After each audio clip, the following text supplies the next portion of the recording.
Hello বন্ধুরা, আজকে আমরা এসেছি রংপুর চিড়িয়াখানায়। আর রংপুর চিড়িয়াখানার ভিতরেই রয়েছে ছোট্ট একটি শিশু পার্ক। এই শিশু পার্কটি কিন্তু খুবই ছোট, কিন্তু ছোট হলেও অনেকটা সাজানো গোছানো। এর ভিতরে অনেক সুন্দর সুন্দর কিছু জিনিস রয়েছে, যেগুলো দেখলে আপনারা খুবই মুগ্ধ হবেন। এর ভিতরে রয়েছে প্রাচীন বাংলার কিছু ঐতিহ্যবাহী কিছু ভাস্কর্য।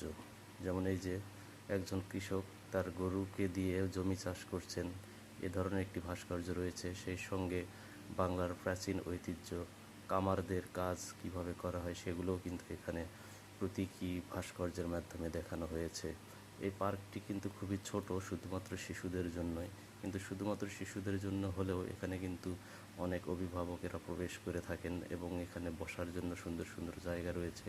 আপনি চাইলেই কিন্তু এখানে সুন্দর একটি কোয়ালিটি টাইম স্পেন্ড করতে পারেন। তো এখানে শিশুদের জন্য বেশ কিছু রাইড রয়েছে, যে রাইডগুলোকে আপনারা আপনাদের বাবুদেরকে উঠিয়ে দিয়ে বাবুদেরকে অনেক আনন্দ দিতে পারেন। বাবুরা এখানে আসলে কিন্তু কোনোভাবেই বিরক্ত হবে না, তারা অনেকটা খুশি হবে। কেননা যে রাইডগুলো রয়েছে এই রাইডগুলো বাবুদের জন্য খুবই আকর্ষণীয়, এবং আমার কাছে ওই রাইডগুলো খুবই ভালো লেগেছে। কেননা রাইডগুলো খুবই সুন্দর এবং আকর্ষণীয় ছিল।